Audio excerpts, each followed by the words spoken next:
Chronic spontaneous urticaria, or chronic hives with no known cause. It's so unpredictable. It's like playing pinball. Itchy, red bumps start on my arm, then my back. Sometimes my legs. Hives come out of nowhere. And it comes and goes. But I just found out about a treatment option at treatmyhives.com. Take that, chronic hives. Learn more at treatmyhives.com.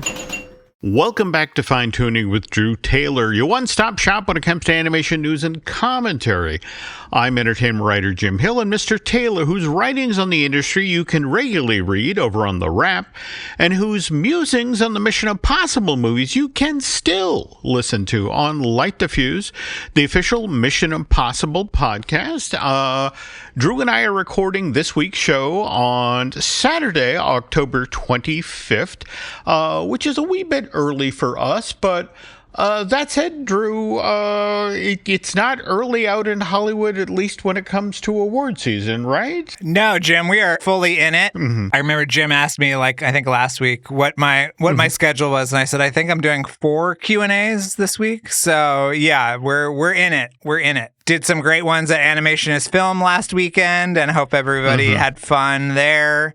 And then, just did a really fun one at Walt Disney Animation Studios with 4 of the contenders for the best animated short this year, Jim. So, that was fun. That is so cool. Now, again, I don't completely understand the rules of award season now, but can you talk at all about a little about these shorts? Yeah, sure. So one of them was called Forever Green, which is directed by 2 Walt Disney Animation Studios guys, and was art directed by a guy named Jeremy Spears, who does these amazing wood-carved animals. Jim, have you seen these? His shop is called Whittle Workshop. That is a very familiar name. Okay. Yeah, I'm sure if you saw them, you would understand. But he did an entire short in this style, which is really interesting. That took 5.5 years to produce.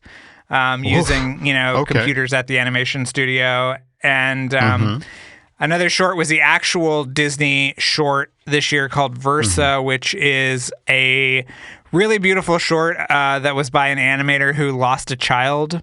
And it's all about the grief of that process. And it's just really beautiful. Okay. It's just, you'll be sobbing the whole time. But the other one was called Whale 52, which was, I was telling Jim, produced and animated by Bill Plimpton, and it's got a really moving, emotional story that I will not ruin here.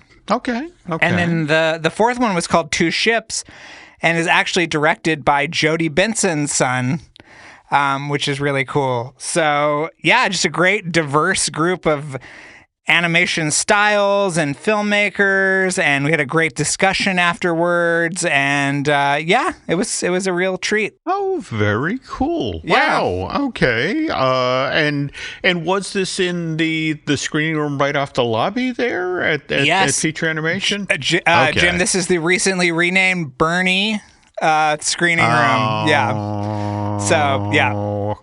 Okay. Yeah. Even better. Even better. Okay. Now, I have to explain, folks, one of the reasons we're recording this on Saturday, October 25th, is that Drew and his lovely bride, Katie, are going to be heading down to Anaheim. That's right. Tomorrow, so you can be experiencing Halloween time at the Disneyland Resort. Yes, that's right. If you see us, this will be too late, but maybe someone will get the sympathetic vibrations and say hello. But yeah. There we go.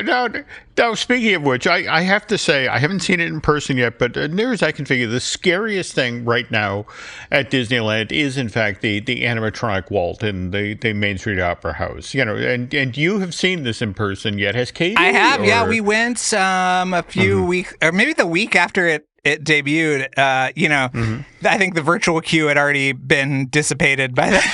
It's like, animatronic Walt, got it. It's an interesting show. It's, I would not say that Bob Iger needs to quit his day job. His narration is not great, but he's got a lot of things on his hand. It's like, turning down Steven Soderbergh Star Wars movies. So I understand that maybe, Yeah. Okay. I do have one favor of you and Katie when you are in the park. Sure. Over the next couple of days. If you could head over to the mansion and check out the carriage house.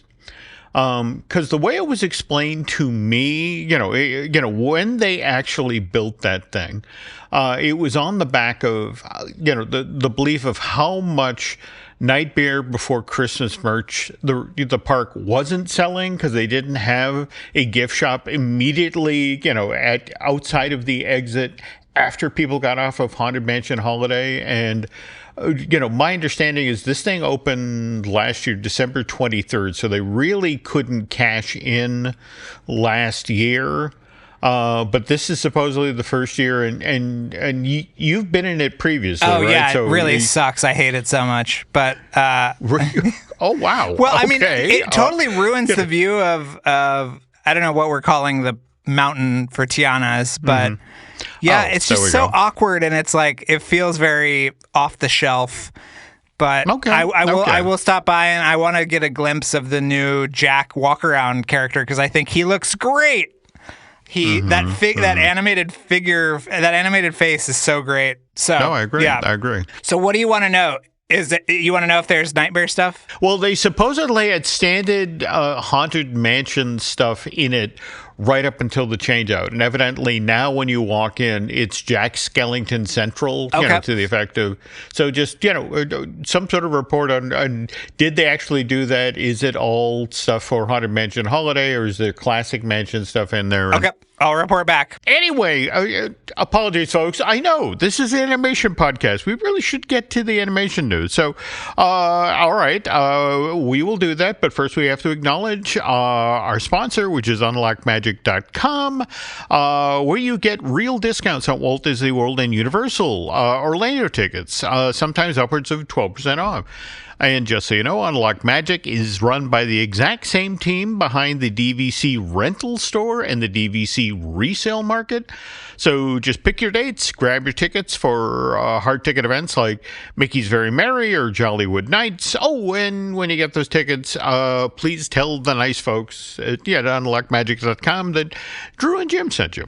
Okay, so this is the part of the show where Drew and I normally talk about what's gone on in the North American box office, over the weekend. But again, we're recording this on Saturday, so we'll have our initial box office estimates. But did you see where Chainsaw Man Arc Res, how it did surprisingly strong business on Friday night? 8.3 million? Yeah, I saw somebody from Crunchyroll came to the thing this morning, and they were like, the estimate is getting bigger and bigger for how much it's going to pull in this weekend. So, wow. Yeah, they thought it was going to be more of a cult thing, but it looks like it's going to actually do boffo box office, as they used to say in the trades. Yeah, that as of right now, and again, Drew and I are recording Saturday night, 15 to 17 million by Sunday night. And what's interesting is this will be the 9th anime film this year to sell more than $10 million worth of tickets domestically. Which, did the Crunchyroll guy talk about that at all? Because that's kind of a big deal, isn't it? It's amazing. Yeah, I mean, they launched so many shows each, quarter or whatever, and he was just talking to me about how, people really are invested in anime in a much wider way. I mean, we got that tally from Netflix that said like 40% of all global users watch anime on the platform, which is pretty amazing, but the success theatrically is really something special, and I wonder what the next big hit will be, because it's not niche anymore, Jim. This is mainstream stuff. Yeah, and taking that into account, 2026 and 2027 just got really interesting. And it also, think about the folks at Fathom Entertainment or Crunchyroll who used to have kind of their pick of, what was coming on the market. And I would imagine a lot of people are suddenly going to move into the space and get very aggressive about acquiring the North American rights to things. So it also made me wonder, Jim, about our favorite new event at Universal Studios Hollywood. Well, there you go. Fathom, what is it called, Jim? Fan Fest Nights. Yeah. And I wonder what's coming, because as I told you, the two big things were the 3D movie from Japan, the Kaizen whatever, and then the One Piece meet and greets. So I really wonder what will be in store this year, Jim. Oh, can't wait.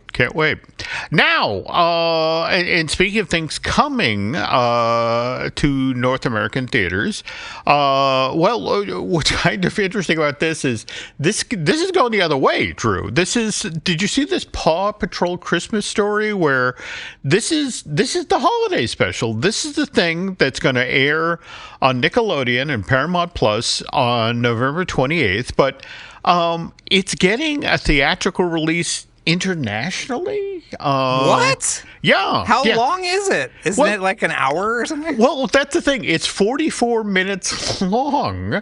And in order to pad it out, because the plan is right now, Drew, it's going to be shown 3,600 screens in 17 different countries and territories outside of the U.S. So what they did is evidently there's a Christmas-themed episode of the Paw Patrol television show, which is 11 minutes long. So they're tacking this onto it. And, the total runtime for this thing is 55 minutes. But it opens this week on Thursday the 30th. And it's one of these things where it's like, it's a holiday special opening the day before Halloween internationally. And yet, given how much money Paw Patrol makes, they have to believe this is going to, they're doing this for a reason, right? They sincerely believe they're going to make some money. Yeah, I mean, I'm just shocked they don't try to roll it out here. Well, but I guess, I don't know. Well, now, speaking of which, we've on this show previously talked about In Your Dreams, the Alex Wu film, which is going to begin running on Netflix on November 14th. Now, have you seen this thing that's been bubbling up online that evidently the week before this Cuckoo Studios production bows on that streaming service, and to be specific, folks, we're talking about November 7th, that In Your Dreams is supposed to get a limited theatrical run in select AMC, Cinemark, and Regal theaters. And, first of all... Really? Well, this is the thing. First of all, I was thrilled for Alex because, how cool. All right, he's worked, 5 years in this movie? And, don't get me wrong. On the heels of K-pop Demon Hunters, having your animated feature on Netflix is a really, really big deal. But, but at the same time, K-pop Demon Hunters also, the sing-along version's going back into theaters this week, right? And this weekend, yeah, for Halloween, yeah. That's great. I mean, I loved In Your Dreams. I thought it was amazing. So I think that's great that it's going to be in theaters. It's so weird that Netflix doesn't tell you which theaters it'll be in. Well, no, see, that's what concerns me about this. So I read this today. So I go over to, first of all, I Google In Your Dreams theatrical run in theaters near me, and absolutely nothing comes up. But I really want to see this thing on a big screen. So, I go over to Fandango, and as of right now, they don't have a single theater listed. They don't tell me. But on the other hand, they are perfectly willing to, what do they call it, a fan alert? That the second, that tickets become available for in Your Dreams, they'll send me a link to this. But there were... Frankenstein is in more theaters this week. There we go. We sent a note to Netflix and said which theaters. They didn't tell us which theaters. They won't tell us. It looks to me like AMC, Regal, and Cinemark are not being utilized. But get on Fandango and look for the closest one. I know Lamleys are doing it out of here, some other chains. So just be diligent, do what Jim says, and just Google it until you figure it out, because, they're not going to tell you for whatever reason. And I don't know why that is. Wow. But Jim, this sounds like it's a bigger release than the typical kind of like 2 screens in New York and LA kind of thing in your dreams. Yeah. So, well, again, if anybody has any information, please reach out to myself and Drew, and we will, of course, share it with the rest of the class.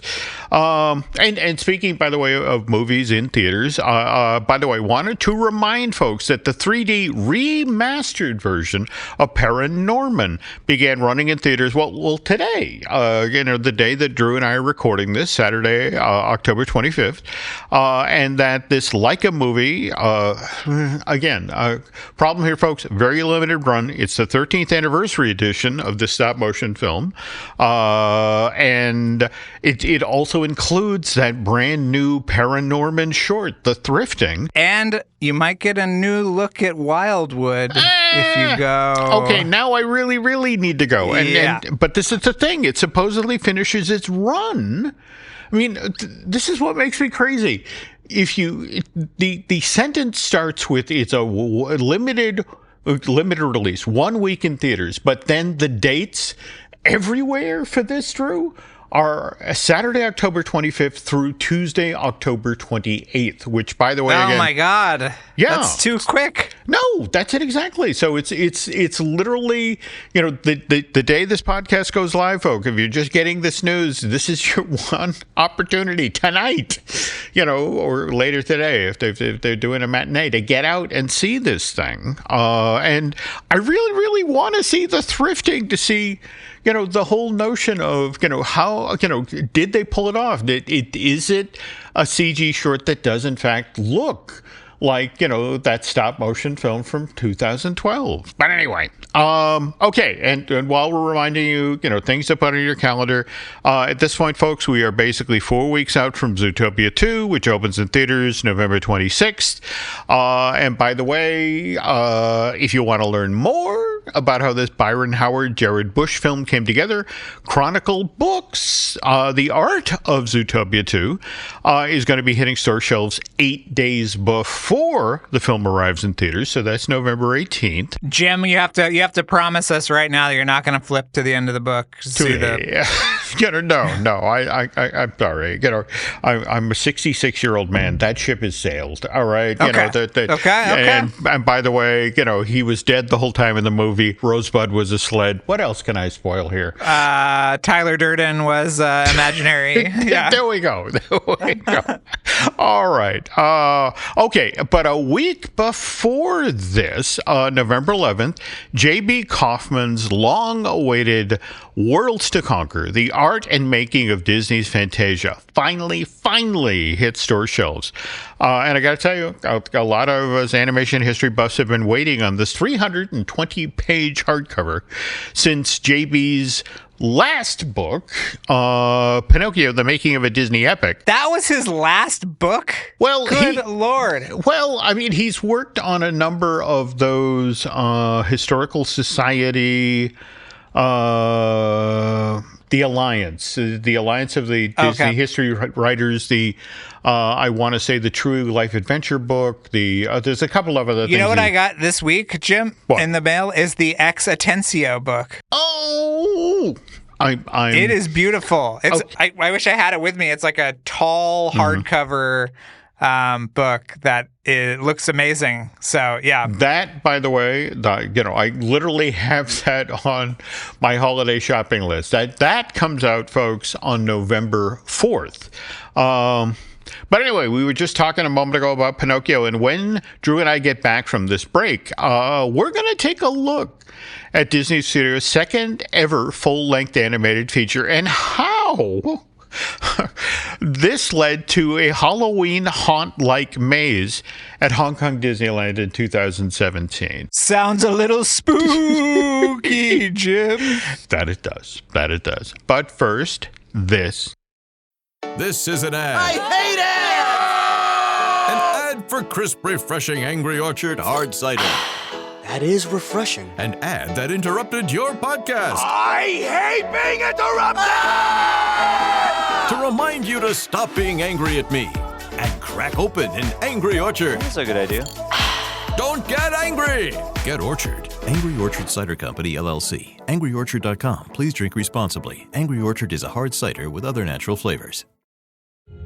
This episode is brought to you by Netflix. New players, new games, new rules. Squid Game, The Challenge returns for a gripping second season. 456 contestants from all walks of life, competing in the ultimate test of strategy, alliances, and endurance. For a life-changing prize of $4.56 million. With stakes this high, why make friends when you can make millions? Watch Squid Game, The Challenge Season 2, only on Netflix November 4th. I turned off news altogether. I hate to say it, but I don't trust much of anything. It's the rage bait. It feels like it's trying to divide people. If we got clear facts, maybe we can calm down a little. NBC News brings you clear reporting. Let's meet at the facts. Let's move forward from there. NBC News, reporting for America.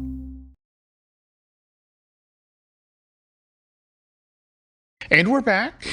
Look, I know it sounds unbelievable, a horror-themed maze at a Disney park, like something straight out of Knott's or Universal. And Drew, you were recently at Halloween Horror Nights at the Hollywood Park, right? Oh yeah, I got the pee-daddles scared out of me, Jim, by all those creatures running around. And, yeah. It was fun. Well, we need you to come out, Jim.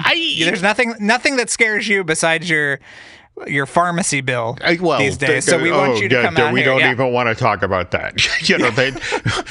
They don't even tell me the prices anymore. Just sign. Don't look. Just sign. All right, but this maze that we're talking about today, which by the way, Drew, built at Hong Kong Disneyland, operated as part of this theme park's Halloween Time annual event, held back in 2017. But here's the thing I know you're going to love. You actually entered this right off of Main Street, USA. Middle of the street, halfway down the block. It's like, oh yeah, come on in here. This is the horror-themed maze. And the name of this thing was Maze of Madness. The Nightmare Experiment continues, and it included horrific scenes that riffed off of, films like Pixar's Monsters, Inc., and relatively modern Disney films like Beauty and the Beast and Hercules, but also the studio's animated classics like Pinocchio. And what I love about this is, if you were to have asked Walt back in the day, if he thought that Pinocchio would eventually become the stuff of nightmares, and it's like, I got to tell you, based on what I've been told over the years, Walt was like, absolutely, totally, yes, because, look, Drew, I think you'd agree with this, that when it comes to the studio's second full-length animated film, I mean, a lot of people will tell you, well, look, Snow White was the first, and that can never be taken away from it. But from a technical point of view and considering its artistic ambitions, it's a better film than Snow White. Could you buy into that? Oh, yeah. I think it's the best Disney animated movie ever. But certainly of the big five, I think that Pinocchio is my favorite. But are you saying that all of these IP were in the same house? The same house, literally. You'd go from room to room. And in fact, the Pinocchio room literally was Pinocchio chained up, begging you for help because he's now a slave for Stromboli. Oh my God. Yeah. No. Trust me. Google, Hong Kong Disneyland, Pinocchio Halloween, and, you're going to see something you cannot unsee. So this was only for one season? Well, what was interesting is that this was actually the second year of the Mazes of Madness. And what was interesting is the first version of the Mazes of Madness they did in what they refer to as a black box building. It was a temporary building in the Adventureland section of the park, whereas for the very next year, it's like, oh, no. Let's have some fun. Let's do this right off of Main Street. And they did. So anyway, back to why this particular animated feature gave Walt nightmares. Well, let's start with the fact that, after animators at Disney Studios had been working on Pinocchio for the latter part of 37, the early part of 38, they stopped. They totally stopped production of the thing and essentially throw out 6 months worth of work because at this point they're looking at the raw footage and it's like, wow, Pinocchio is unappealing. But this was when he was more of a real puppet sort of a thing rather than, kind of a cute little boy. And then even after they solved the story problems to get the project back on track, remember, because of much of Europe is now out of reach to most Hollywood studios and their product because of the outbreak of World War II. So, by the time the studio's second full-length anime feature finally arrives in theaters in February of 1940, because it cost so much to make, and and again, Walt was very ambitious. It winds up losing $1 million, during its initial theatrical release. And by the way, just want to remind folks, especially out ahead of Wicked for Good arriving in theaters, and this is a time when everybody talks about, the original Wizard of Oz and how much I loved it. And it's like, yeah, that lost $1 million for MGM 2 on its original theatrical release back in August of 39. They made it all back with the AI version in Las Vegas, okay? It's got everything, Jim. It's got tornadoes. It's got flying monkeys. It's got everything. I'm sorry, folks. We have to pause here for a sec. Do you know anyone who's actually seen it in person yet? No, I read Richard Rushfield's review. He loved it. Mm-hmm. Like, people who have seen it have liked it, but I think it's an absolute travesty. It just feels like an affront to God. But yeah, there is I'm not going to lie. It's the same part of me that slows down for car accidents, but I want to see it. I want to see these. I've heard several people, Jim, tell me that the next thing in the sphere might concern a galaxy far, far away. Just keep that in mind. Well, if you were going to make a building the Death Star. Yes. Oh, wow. Okay. Thank you for the heads up. All right. So, yes. Okay. Back to Pinocchio. What's kind of interesting is in the months ahead of Pearl Harbor, which, remember, December 7th, 1941, Walt's lost, a lot of revenue kind of coming out of Europe. He needs to make this money up somehow. And so he actually toys with the idea of building a teeny tiny studio tour-like attraction and by the way, this is the brand new Disney lot. I mean, this thing, the 51-acre thing, only opened in February of 1940, so it's still got that new studio smell. And he's talking about, we need to put an attraction in here. And one of the things, in fact, you'll love this, Drew, that one of the things he wanted to build as part of, they'd take like an acre or two of the existing lot and build this attraction. And there was going to be one ride-through attraction, Seven Dwarfs Mine Train, if you can believe it. And then the gift shop was going to be Geppetto's Toy Shop. And the other piece of entertainment that they were supposed to have here was a singing fountain. But anyway, that'll get people in. Well, it was like it's we got Mel Torme to do it. Come on over. All right. Well, but again, this was what Walt was planning on doing until December 8th, the day after Pearl Harbor Day, which is when, in order to protect the Lockheed plant that was just up the street from Disney Studios, the Army Air Corps moved in and requisitioned the Disney lot, and this is 500 men and their equipment. And from that point forward, you weren't allowed to get on the Disney lot, even if you were an employee, unless you had a military-approved security ID. So this idea, just, the notion of creating this new small studio tour attraction to create additional money just falls off the table. But Walt, of course, doesn't let go of that dream. It gets bigger, it gets so big it moves across the street to all that land on the other side of Riverside, and then it outgrows that and moves to Anaheim, which is when, we have the Disneyland prospectus from 1953. And if we read down in that, we see that one of the areas that was really supposed to be built in Fantasyland, as part of Walt's Family Fun Park, was Pinocchio Square, which was supposed to have Geppetto's Clock Shop, Stromboli's Puppet Show, and even a miniature traveling carnival. And Drew, I think over the years you've probably seen also the art that Bruce Bushman made of the Shoot the Chutes that was going to be Monstro themed. Yes, of course. Yeah, so good. Yeah, no. In fact, what's so funny is that Bruce, when that wasn't built at Disneyland, but he was offered other gigs in themed entertainment. In fact, Jack Haley, from The Wizard of Oz, the Tin Woodsman, and a bunch of other investors were going to build Bible Storyland.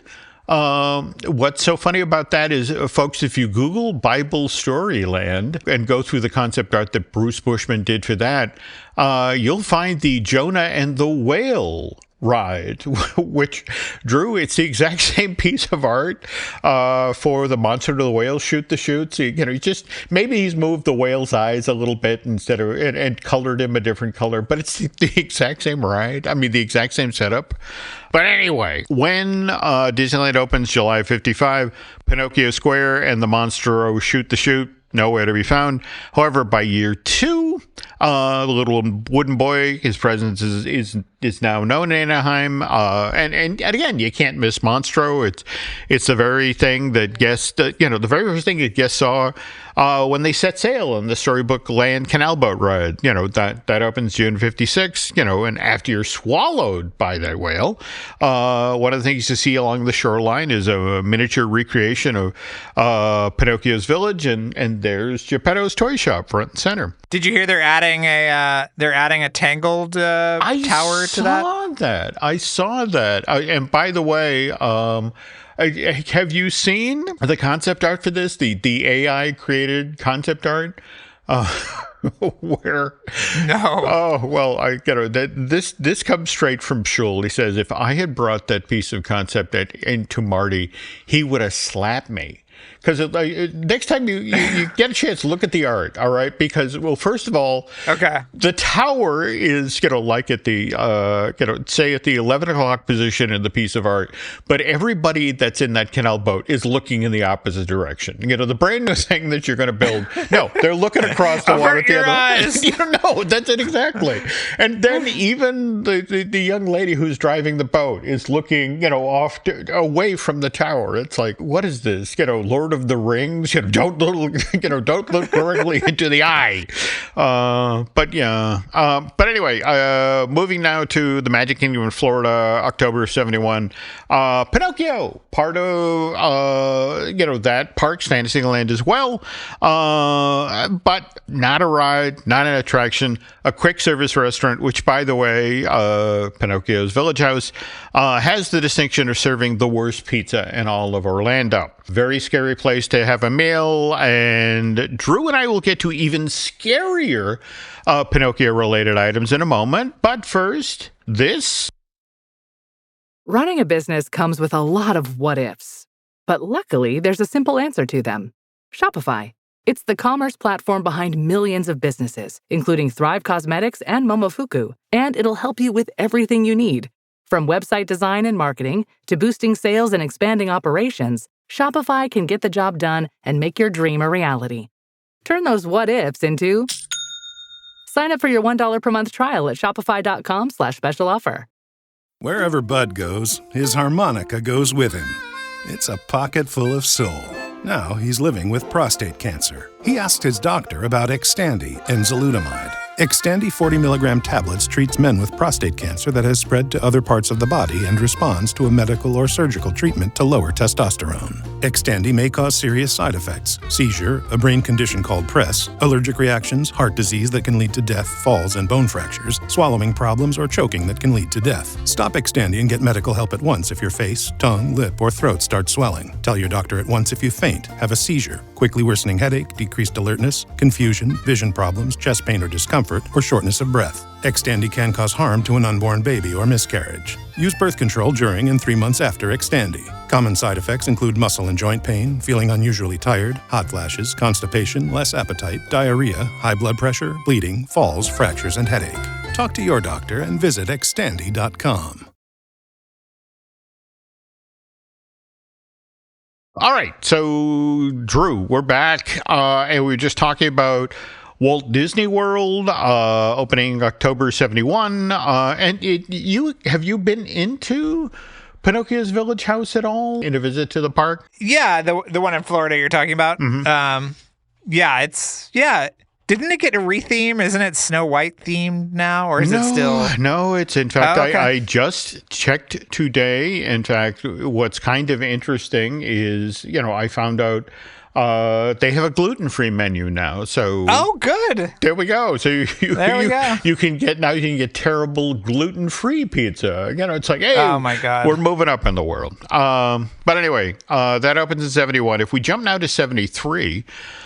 This is when the Disney company is celebrating its 50th anniversary. And as part of that year-long celebration, there is a retrospective of Disney Studios' output that's held in New York City, July 9th through August 4th of that year, 73. And it's at Alice Tully Hall at Lincoln Center, done in conjunction with the New York Public Library. And over 4 weeks, they show, classic Disney films. And what's interesting is a lot of people come out of this film series raving about, I had forgotten how good Pinocchio was. Now, but that said, as part of this program, they brought a number of the animators out. And so, Wooly Reitherman, Ollie Johnston, Frank Thomas, and they sat on stage and told stories about working on Pinocchio. And, there was this great story that Ollie told where, well, remember, this is the film, they had used multiplane for a couple of shots in Snow White, but this is the first time that, Walt really leaned into, dimensional photography. And they crafted some amazing, deliberately created these amazing shots in the original Pinocchio. But what made Walt crazy was, or again, this is according to Ollie, it's a world premiere of Pinocchio. And it's an audience, Drew, filled with Hollywood insiders, people who are supposed to know how movies are made, and so Walt is sitting there waiting for the appreciation, and all of these amazing multi-plane shots go by, and the audience takes it in and nods and smiles. But there's this scene about 2/3 of the way through the movie where it's literally maybe a 15-second long shot, but it's the boat that's taking Pinocchio and all of the little boys over to Pleasure Island at night, and the moon is overhead, and the audience bursts into applause because it's like, oh, look, the moon is reflected on the water. Isn't that amazing? An amazing effect. That Walt Disney, he's so clever. And Walt is like, God damn it. That effect had nothing to do with multiplane. That's literally somebody putting a hand mirror under the camera stand while they shot those individual cells. And it's like, these morons, I thought these were Hollywood insiders. I thought they'd appreciate the art and the ambition, and that's what impresses them. It's like, ugh. So, anyway, long story short, Pinocchio comes out of this retrospective with renewed appreciation. Animation buffs and historians, which doesn't go unnoticed by the Imagineers. In fact, in the same window of time, they're looking to ways to possibly explain Disneyland out in Anaheim, maybe add a couple of new lands. And we all know about Discovery Bay. We all know about Disney Circus. But what was interesting about Circus Disney was that, they had dreamed up a brand new dark ride for this thing, Drew. Pinocchio's Daring Journey, which, again, recounted the storyline of the studio's second feature-length film. But because Epcot is taking up so much bandwidth in the late 70s, early 80s, Circus Disney doesn't get built. But what's interesting is that Pinocchio's Daring Journey, the dark ride, turned out to be made of far sturdier stuff, because it not only survives the cancellation of Circus Disney, but two versions of this brand new dark ride wind up opening in 1983 on opposite sides of the Pacific. In fact, what's kind of bizarre about this story, Drew, is the Tokyo Disneyland version of Pinocchio's Daring Journey. It opens on April 15th, 1983, whereas the Anaheim version, which was part of phase one of that theme park's new Fantasyland project, that opens May 23rd. So they're a month and change apart, but two identical versions of this ride, and then those were so popular. A third Pinocchio's Daring Journey would eventually open at Disneyland Paris in April of 1992, and by now, Pinocchio has shaken off its reputation as, that film that lost $1 million back in 1940. And now it's genuinely considered to be one of the true masterworks, one of the classics to come out of Disney's first golden age of animation. But of course, if we're talking about 1992, this is when the company's right in the middle of its second golden age of feature animation. And Drew, if you were going to frame that, where would you start it? The Renaissance period? Yeah. I would start it with Great Mouse Detective. There you go. I would do the same. You agree? Okay. Yeah. I do. But so many people is like, no. The Little Mermaid to Lion King. It just sort of but you're not wrong. I would argue. No, I would say, I would argue Great Mouse Detective through Tarzan, I would say, is the last kind of great one. I could get behind that. But, if we're talking, box office wise, it was it's Mermaid to Lion King. Anyway, speaking of Lion King, that comes out June of 1994. Then in November of 97, the Broadway musical version of Lion King opens in New York, directed by Julie Taymor, takes home 6 Tonys, and by the way, still running, still selling out at the Minskoff Theater. In fact, I want to say, was it week before last, where it was Lion King, Hamilton, and, had their best weeks ever in Broadway, and it was, really? Yeah, it was crazy. Why? Well, that's the thing. I literally asked the same question. It was extra performances because every so often they will do that for a holiday weekend or that sort of thing. You'll get an extra matinee or something in there, but yeah, it made no sense. Their best business ever, in the fall when, aren't the tourists home, by then? But anyway, bring up the stage version of The Lion King, because on the heels of that enormous success came the obvious question: what are Julie Taymor and Disney Theatrical going to do next? Well, in December of 99, news broke that Taymor and Disney Theatrical had decided on their next project, which would be a stage version of the company's full-length animated film from February of 1940, and Pinocchio. Really? Yeah, for the next 2 years, Drew. There are readings, there are workshops, but the weird part of it is that the project ultimately does not move forward, because Taymor And the powers that be at Disney just could not agree on what a Broadway musical version of this material should be.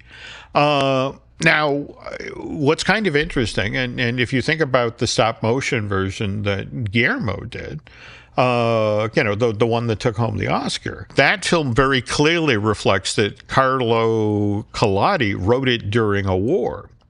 And that's the thing. Julie read the book, loved the book, and it's like we should go back to the source material. And Disney was kind of like, but that's the stuff that Walt discarded. I don't know if we can do that. That our a stage version of Pinocchio based on the Disney film can go that far away from the text. Now, weird little bend on the story, Drew, that while Taymor is struggling with her Pinocchio project, Stephen Schwartz, 3-time Academy Award winner, a guy who wrote the score for Wicked, writes his own Pinocchio adjacent project. Do you ever see this? Geppetto, the thing that ran on ABC? Yes. Who played Geppetto in that? Drew Carey. All right. That's right. But that was an official Disney sanctioned production, right? It was. And in fact, it was in that spate. Remember when they did Rodgers and Hammerstein's Cinderella as a TV musical, and then followed with Brandy? That's it exactly. And then they followed it. They did Annie. This was them in that same window of time. Well, let's try and do an original musical. And more to the point, we've worked with Stephen Schwartz. We love Stephen Schwartz. Let him write the score. But here's the original gimmick for the project, Drew. The idea was at Disney, it's like, oh my God, wouldn't it be great if Geppetto was finally the project that brought Dick Van Dyke and Julie Andrews back to Disney? Oh, wow. So that was the conceit, that Dick Van Dyke would play Geppetto and Julie Andrews would play the Blue Fairy, who was a significantly beefed up role in this TV movie musical. And unfortunately, Julie Andrews, on the heels of starring in the Broadway version of Victor Victoria, had developed nodules on her vocal cords, and there was that infamous surgery in '97 that sort of compromised her voice. And so, right, and so Andrews was like, look, I would love to do this, but I can't sing anymore. And so she begs off. And so for about 15, 20 minutes, people at Disney said, not a problem. Okay, we're going to go from this being a Mary Poppins reunion to a Dick Van Dyke Show reunion, and we'll get Mary Tyler Moore to play the Blue Fairy. And but Mary Tyler Moore has an interesting history with musicals. You ever heard the stories about her being in the stage version of Breakfast at Tiffany's with Richard Chamberlain? What happened? Yeah. I mean, I know she was a drunk. Well, that was, yeah. In this case, this was earlier in her career, and in fact, right after she did the Dick Van Dyke Show. And it I want to say it closed in previews in New York. Big time Broadway producer Dave Merrick was like, I am not opening this show. And even with, and they had sold millions of dollars of advance tickets just on Richard Chamberlain's name. And again, what was the issue? That it was a terrible show. That it was. Oh, I thought you were insinuating that she was bad in it or something. No, but she just had terrible luck with musicals. That it was just one of these things where it's like, you're asking me to be a musical. That doesn't typically work for me. It's thank you, but no thank you. But anyway, this is why it ended up as Drew Carey and Julie Louis-Dreyfus did the Blue Fairy, and Drew does a good job. He tries real hard, but it's also, to be honest, it's Disney making a decision. All right, this is a TV movie in 2000. Let's put people in it that people know from TV shows of 2000. Right. So, for example, it's Brett Spiner, the guy who played Data in Star Trek The Next Generation, who actually plays Stromboli in the thing. And oh, wow. Yeah, he's a lot of fun. I'm currently in the midst of a Next Generation watch. Are you? Maybe my first complete watch through of it, and I am having the time of my life. It is so fun. Well, but that's the interesting thing. In a lot of ways, Star Trek The Next Generation is a lot like the original series in that you'll get what do you think the math is? You'll get like 3 or 4 genuinely great shows a season. And then you'll get a couple, you'll get like 5 to 10 solid ones. And then they're the ones that it's like, we didn't have an idea this week, but we shot it anyway. It's right. It still looks great. The first season is rough because they're recycling like scripts from the original show because I think there was a writer's strike, but they didn't shut down the show. Yeah, it's a little rough, but like we're in season 4 and it's pretty. We're in a good period now. No. They had found their groove by then. But it's interesting you speak about the first season of Star Trek: The Next Generation.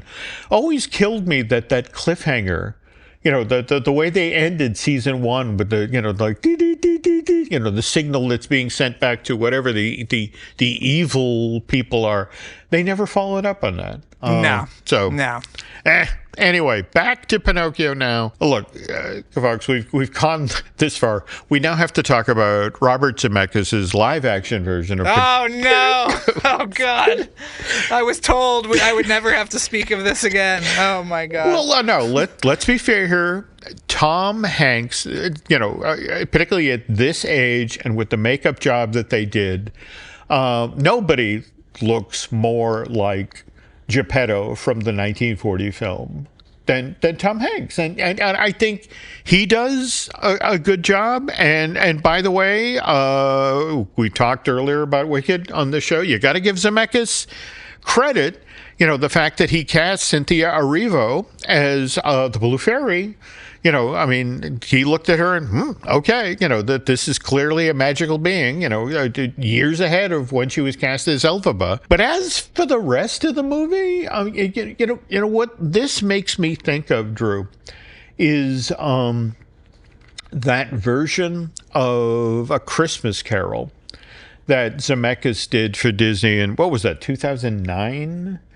With Jim Carrey playing the mocap version, And for me, the fact that for example, when you get to the Ghost of Christmas Future part of the story, and then for 5 minutes there is the equivalent of a car chase. When he's small. Yes. Yeah. And it's just, I have vivid memories of this movie, having seen it once. No, that's the thing. It's just you watch this and it's like, this is a guy who didn't trust the source material.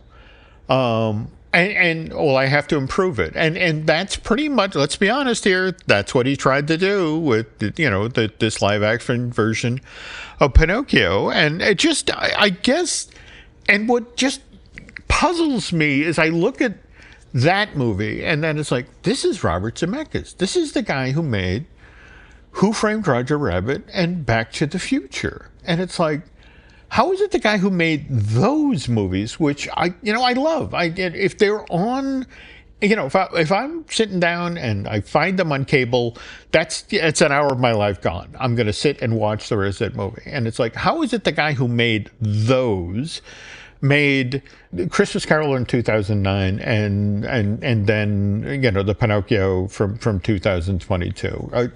Any theories? Is there something I haven't heard about, like a head injury, Drew? Well, I actually like Christmas Carol better than some of the other stuff he's done recently, but yeah, I don't know. I mean, he still got it. I really liked Here from last year. I thought that was really interesting. Now, okay. He is always a guy, Jim, that is always interested in pushing technology this is true. Forward and things. But I think Pinocchio just felt very manicured in a really corporate way that just did not sit. And I'm shocked he went back after they killed Yellow Submarine, which I thought was going to be very special. No. But yeah. No, all right, you're not wrong, and that is an excellent point. In fact, just the balls to make here, the conceit of making that. In fact, I love the story of him coming in one day to Tom Hanks with the graphic novel, and it's like, this is our next movie, and Hanks was, yes, absolutely, and let me call Robin. Yeah, I love that. You should watch it, Jim. It's really it's underrated. Mm-hmm. It's really emotional and great. Okay. And all right. yeah, I will check make it some out time. Here, all right. I don't know where it's playing. It's probably on Netflix, but yeah, okay. There you go. All right. So anyway, we start off today talking about the Maze of Madness that they do at Hong Kong Disneyland, part of their Halloween time. Meanwhile, over at DCA, as part of the Oogie Boogie Bash, we get to do meet the Disney villains as you wander the treat trail at that hard ticket event. Are you and Katie going to do that? No, I mean, I don't know. We'll do Halloween things that we don't have to pay for, but okay. I really don't need to walk around a trail and get a miniature Mars bar while some teenager dressed as Doofenshmirtz yells at me, Jim. Now you see, some of these makeups I am impressed by. I mean, for example, I really like what they did with Judge Doom last year. In fact, they brought him back this year, and but did you see he doesn't dip the shoe anymore? Oh.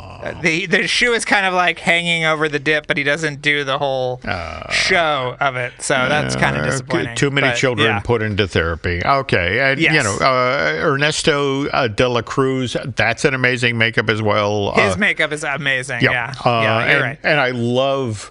I don't know if you've seen what they do with the projection wall with the Hades performer, but that is a whole show there. I mean, just amazing stuff. They should put James Woods in there, Jim, just talking about his politics. I think that would be scarier than anything else at the Oogie Boogie. Yeah. Okay. Bringing this to a close, folks. Just a suggestion to the folks at Disneyland who run this seasonal hard ticket. If they're looking for, in fact, there were complaints this year that to the effect of, hey, it's the same villains from Oogie Boogie Bash from last year. Get some new faces in here. And it's like, so if they're looking ahead to the 2026-2027 edition, well, look, why not make space along the treat trail so people could, they could meet Stromboli, or better, the coachman from Pinocchio, who I would argue out of that whole movie, he's the scariest guy. In fact, that scene when they're on Pleasure Island and they're backstage and they're taking all of the little boys who've been, bad little boys who've been turned into donkeys and shoving them into crates to send them to the salt mines. That for my money, Drew, is the scariest thing in all of Pinocchio. I had no idea it was going to be so much like becoming an actual adult. But there it is. There it is. The only thing missing from my life is the cigarettes, Jim. But everything else is, Okay. Well, all right. On that note, folks, by the way, if you prefer big thrills over big scares, you should probably be checking out the Mission Impossible movies. And if you want to learn more about how these 8 Tom Cruise movies were created, well, you really need to listen to Light the Fuse, the official Mission Impossible podcast. There are nearly 300 episodes in this show's archive, and on every program, Mr. Taylor and his equally talented co-host, Charles Hood, they regularly interviewed all sorts of Hollywood greats, which is why, again, I like to think I know stuff, but every time I listen to one of Drew's interviews, I learn something new about a film I loved, and not just the Mission Impossible movies, because the people you sat down with shared amazing stories. Now, mind you, I kind of hope that people who listen to the podcast we do here at Jim Hill Media have the same experience, that you hear some amazing stories. And by the way, these shows include Disney Dish with Len Testa, the Epic Universal podcast I do with Eric Hersey, who produces a lot of the shows here. Likewise, I want that too. Our Disney Merch podcast, which I do with Eric's lovely bride, Lauren. Also want to remind you folks that Manufacturing the Magic, that's the themed entertainment history podcast that we host here at Jim Hill Media. That's produced by Noah and Shelley Valladolid. Brand new episode of that just posted, today, this Saturday. That one's about the New York World's Fair back in '64. And we also have two relatively new shows that have one has joined the network and one has come back. We have The Case For with Chris Cox. In fact, new episode of that just dropped this past Wednesday, and then there's a reboot of Marvelous Izzy that I'm now doing with Dan Graney, and a new episode of that will go up, tomorrow, as in the day after this podcast post, Wednesday, October 29th, which, by the way, Nancy's 70th birthday, so happy birthday to my bride. Let's see. Beyond that, over on Patreon, you'll find a newish episode of Disney Unpacked. That's the video series that Len and I do with veteran Imagineer Jim Schul. And on the most recent episode, we take you inside of many of Epcot's old corporate lounges. Drew, just a quick second here. You mentioned you did like 4 panels over the past 10 days or so. Anything coming up in the next week or two that we can make people aware of if they want to come out and see you moderate? Usually these things come very last minute. Okay. So, maybe if I learn about something, I'll record a patch or something. But nothing right now. But always keep your eyes open. I'm always around. Mm-hmm. Come say hello. Okay. I know that. I'll be around. So right. But thanks for the plug. No. And more to the point, if they follow you on social media, you can give them a heads up there, right? That's true. Okay. Yes, that's Drew Taylored on Twitter and Instagram. Mm-hmm. And Jim, where can people find you? Let's see. I'm on X and Instagram as Jim Hill Media, and then over on Facebook as Jim Hill Media News. Okay, one final thing before we go out the door here, folks. Favor to ask, head over to Apple Podcasts. If you could rate and review the show, and also rate and review and light the fuse. But beyond that will do it for this week. And on behalf of Mr. Taylor, I want to thank you for listening to this week's Fine Tuning, and we will be back soon.